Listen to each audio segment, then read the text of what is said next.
Good morning बेटा। Last video में हमने एक क्वेश्चन किया था बर्ड और फिश के लिए कि अगर बर्ड इंटरफेस से इतनी हाइट पर है और फिश इंटरफेस से इतना डाउन है यानी वाटर के अंदर है, डेप्थ में है, तो हमें इन दोनों की पोजीशन बतानी थी कि ये एक दूसरे को अगर देखते हैं तो ये एक दूसरे के रिस्पेक्ट में कितनी दूरी पर देखते हैं। ठीक है, तो वो पोजीशन हमने डिस्कस की थी बेटा लास्ट वीडियो में। अब आज के क्वेश्चन में क्या है कि बर्ड जो है उसकी स्पीड भी गिवन है और जो फिश है उसकी स्पीड भी गिवन है।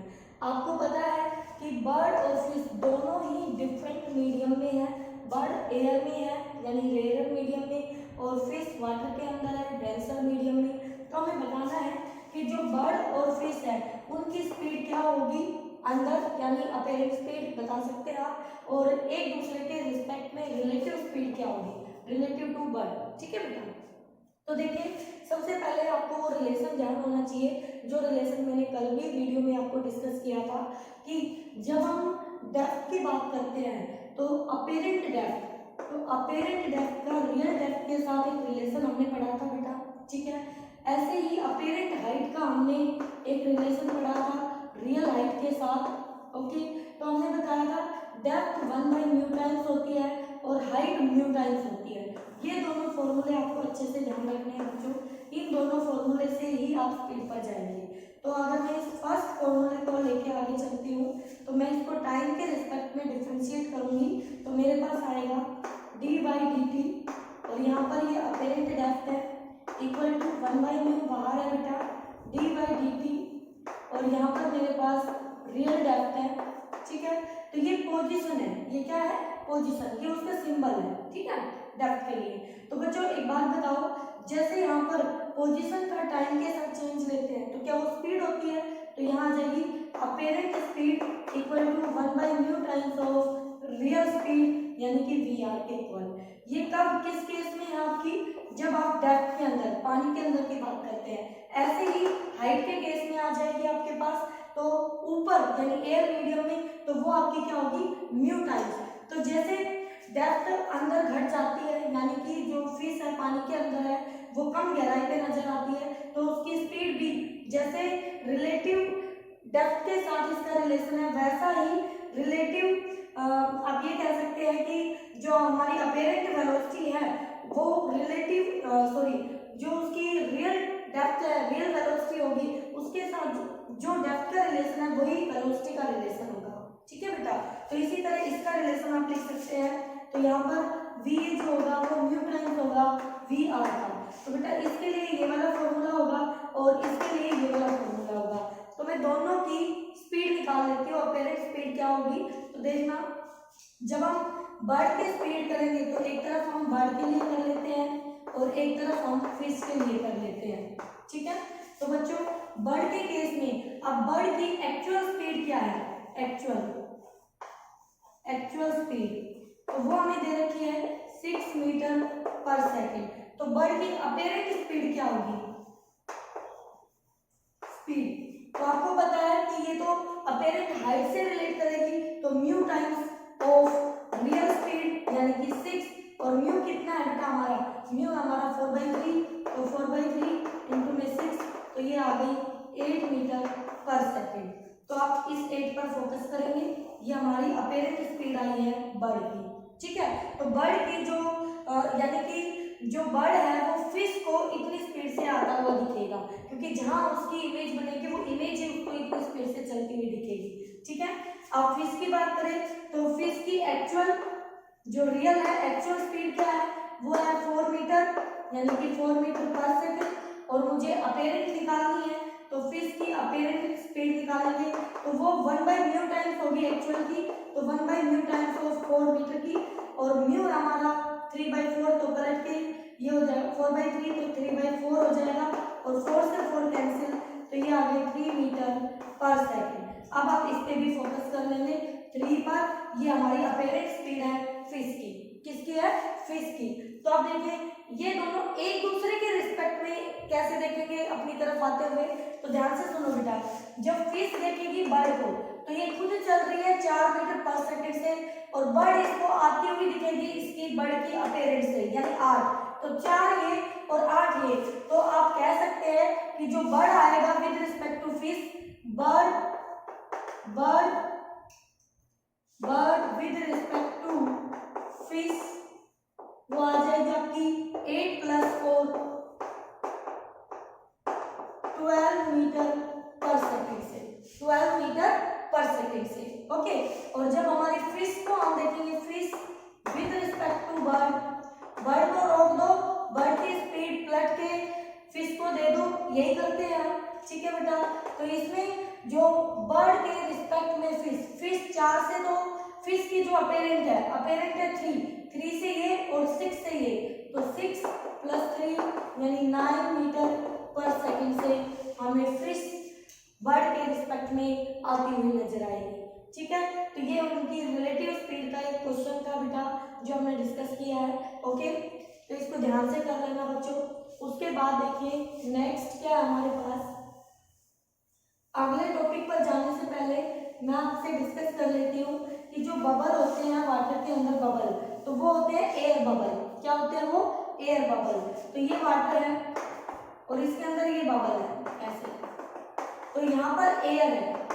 तो अब आपसे पूछा जाए कि ये सरफेस कैसा है, कॉनकेव है या कॉन्वेक्स है, तो बेटा हमें रेयर मीडियम से देखना है। तो एयर का म्यू कम और वाटर का म्यू ज्यादा, तो ये हो गया डेंसर और ये हो गया रेयर। तो रेयर मीडियम से देखेंगे तो ये अंदर धंसा हुआ यानी कनकेव, तो ये किसकी तरह बिहेव करेगा? कनकेव रिफ्रैक्टिंग सरफेस की तरह, कनकेव रिफ्रैक्टिंग सरफेस की तरह। ओके बेटा, तो आपसे पूछा जा सकता है 1 मार्क्स में, तो उसके लिए आप ये क्वेश्चन अच्छे से तैयार करिए, अपना ध्यान दें इस पर। आगे चलिए, अब हमारे पास lateral magnification in case of single refracting surface. बच्चों मैग्निफिकेशन अब हमने मिरर के टॉपिक नहीं किए, यानी कि हमने रिफ्लेक्शन नहीं पढ़ा, वरना मैग्निफिकेशन हम पढ़ चुके होते। तो बेटा मैग्निफिकेशन होता है height of image to height of object, यानी कि ऑब्जेक्ट की हाइट के कंपैरिजन में इमेज को कितना मैग्नीफाई किया है, कितना बड़ा किया है या कितना छोटा किया है, वो होता है मैग्निफिकेशन। तो मैग्निफिकेशन पॉजिटिव नेगेटिव दोनों मिलता है हमें। तो देखिए मिरर के केस में तो magnification in case of mirror उसका फॉर्मूला होता है m = hi/h0 और पोजीशन ऑफ ऑब्जेक्ट और इमेज की टर्म में होता है -v/u। एंड लेंस के केस में होता है बेटा magnification = height of image to height of object, और यहाँ ये माइनस खत्म हो जाता है। ठीक है, जैसे मिरर फॉर्मूला आप पढ़ते हो 1/v + 1/u = 1/f होता है, और लेंस फॉर्मूला जो हम डिराइव करेंगे आगे चल के 1/v - 1/u = 1/f। तो इसको हम कहते हैं मिरर फॉर्मूला। मिरर फॉर्मूला आगे न्यूमेरिकल्स में लेंस और मिरर यूज होंगे तो वहां ये फॉर्मूला आपको यूज करना पड़ सकता है, और ये वाला है हमारा लेंस फॉर्मूला, इसको हम आगे चल के डिराइव भी करेंगे। ठीक है, क्योंकि रिफ्लेक्शन तो हमारे सिलेबस में है। तो ये मिरर फॉर्मूला हमारा और ये लेंस फॉर्मूला, दोनों में सिर्फ ये प्लस माइनस का डिफरेंस है। ऐसे ही यहाँ पर ये प्लस माइनस का डिफरेंस है मैग्निफिकेशन में। अब हमें सिंगल सरफेस के लिए मैग्निफिकेशन फॉर्मूला देखना है, तो वो फॉर्मूला आपका ये आता है, यानी magnification height of image to height of object है। तो उसको जब हमने डिराइव किया तो वो रिलेशन हमें म्यू और v की टर्म में, या ऑब्जेक्ट और इमेज और रिफ्रैक्टिव इंडेक्स की टर्म में ये रिलेशन मिलता है। तो वो कैसे मिलेगा उसको ध्यान से देखो एक बार। उस रिलेशन को डिराइव करने के लिए हमने सिंगल सरफेस से रिफ्लेक्शन किया, तो उसके लिए आपने डायग्राम मैंने बना रखा है, बट कैसे बनाएंगे वो देख लीजिए। ये रिफ्लेक्टिंग सरफेस कॉन्वेक्स, ये ऑब्जेक्ट रख दिया बेटा मैंने, तो ये ऑब्जेक्ट पोल से कितनी दूरी पर होगा? u डिस्टेंस पर। एक रे मैंने पोल पे डाली जो आई एंगल बनाएगी, एंगल ऑफ इंसिडेंस, इसको सीधा जाना चाहिए था, बट ये इसका नॉर्मल है तो ये नॉर्मल की तरफ बैंड हो जाएगी, तो नॉर्मल की तरफ ये बैंड कर दिया आपने। ठीक है, तो ऐसे नॉर्मल की तरफ बैंड हो गई है। ओके, क्योंकि ये μ1 से μ2 में रेयर मीडियम से डेंसर मीडियम में जा रही है। ओके बच्चों, तो हमें मैग्निफिकेशन देखना है, यानी height of image to height of object का रेशियो हमें चेक करना है कि वो किसके इक्वल आता है। तो उसके लिए हम डिराइव कर रहे हैं रिलेशन। तो नेक्स्ट रे को मैंने, इसका ये सेंटर ऑफ कर्वेचर है, तो नेक्स्ट रे को मैंने यहाँ से सेंटर ऑफ कर्वेचर से मिलाया, तो वो रे सीधी पास होगी बेटा, आपको पता है वो कहीं नहीं मुड़ेगी, तो वो रे जहाँ भी कट करेगी वो उसकी इमेज हो जाएगी, और ये हाइट ऑफ इमेज और ये हाइट ऑफ ऑब्जेक्ट, ठीक है। तो ये वाला एंगल हमारा रिफ्लेक्शन एंगल था, लाइट जहाँ पे बेंड हुई है, ये एंगल इंसिडेंस, ये रिफ्लेक्शन, ये रे सीधी गई, यहाँ ऑब्जेक्ट बन, इमेज बन गई। अब देखिए ये जो डिस्टेंस होगा यहाँ से यहाँ तक, ये होगा v डिस्टेंस, ओके। यहाँ पे μ1, यहाँ पे μ2, तो P पॉइंट पे स्नेल्स लॉ अप्लाई किया आपने, तो स्नेल्स लॉ क्या कहता है, स्नेल्स लॉ कहता है कि μ1 sin i, for small angles हम sin i को i लिख सकते हैं, तो μ1 i इक्वल टू μ2 r, और बच्चों i को टेंजेंट i से रिप्लेस करेंगे क्योंकि स्मॉल एंगल्स ले रहे हैं, तो यहाँ पे इनकी वैल्यूज हम पुट कर सकते हैं in terms of distance of object and distance of image की फॉर्म में। कैसे, इस एंगल से अगर हम देखें तो ये टेंजेंट आई बनेगा दिस अपॉन में दिस, तो यहाँ हो गया आई की जगह μ1 h0 by u equal to μ2 hi by v, ये hi और ये v डिस्टेंस, ठीक है। मुझे hi बाई h0 चाहिए, तो इसको इधर ले आऊंगी, तो μ1v और μ2 को नीचे, तो μ1v अपॉन में μ2u, तो μ1v और μ2 नीचे μ2u और h0 नीचे hi बाई h0, तो ये फॉर्मूला डिराइव होके आ जाता है लीनियर मैग्निफिकेशन का इन case of single reflecting surface के केस में।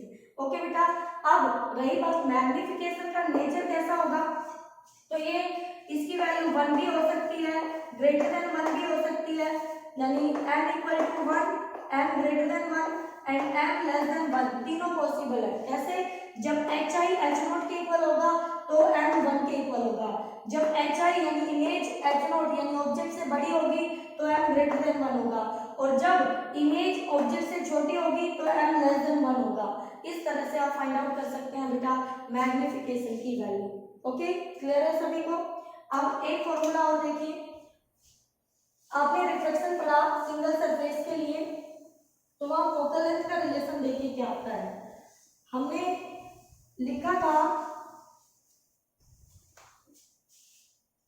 कि अगर रे रेयर टू डेंसर जा रही है, अगर रे μ1 से μ2 में जा रही है, यानी रेयर टू डेंसर जा रही है, तो हम लिखते हैं इसको माइनस μ1 प्लस μ2, पलटी मारो μ2 minus μ1 and u v r, ठीक है। For single surface reflecting surface के लिए अगर मेरा ऑब्जेक्ट इनफाइनाइट पे है बेटा, दूसरी सिचुएशन में रिवर्स कर लेंगे, तो जब ऑब्जेक्ट इनफाइनाइट पे है तो इमेज हमारी फोकस पे बनेगी, और जब ऑब्जेक्ट फोकस पर है तो इमेज हमारी इनफाइनाइट पे बनेगी। तो मैं ये वाला आपको करके दिखा रही हूँ, नोट्स में आपको ये भी मिलेगा इससे भी, ठीक है, दोनों फॉर्मूले। तो यहाँ से फर्स्ट फोकस यानी फर्स्ट फोकल लेंथ उसकी डिफाइन होगी, तो जब ऑब्जेक्ट फोकस पे रखा है तो ऑब्जेक्ट f पे रखा है यानी f1 पे रखा है, तो ऑब्जेक्ट लेफ्ट साइड में रखा होगा बेटा, तो यहाँ पे माइनस साइन के साथ पुट होगा माइनस μ1 अपॉन में माइनस f1 प्लस में μ2 अपॉन में v की जगह इनफाइनाइट और इक्वल टू μ2 माइनस μ1 अपॉन में r, ठीक है। तो यहाँ से ये टर्म 0 हो जाएगी हमारी, और माइनस से माइनस खत्म हो जाएगा, और ये f1 उधर चला जाएगा, और ये टर्म ऊपर, तो ये μ1 r अपॉन में μ2 माइनस μ1, ये आपकी फर्स्ट फोकल लेंथ डिफाइन हो जाएगी उस रिफ्लेक्टिंग सरफेस के लिए। अगर आपको दूसरे के लिए करना है कि ऑब्जेक्ट इन्फिनिटी पे है और फोकल इमेज फोकस पे बन रही है, तो वहां से फिर f2 सेकंड फोकल लेंथ आ जाएगी आपकी। ओके बेटा, तो यहाँ तक आप इसको अच्छे से कर लेंगे, उसके बाद हमारा नेक्स्ट टॉपिक स्टार्ट होगा, तो वो हम नेक्स्ट डे डिस्कस करेंगे। ओके बच्चों।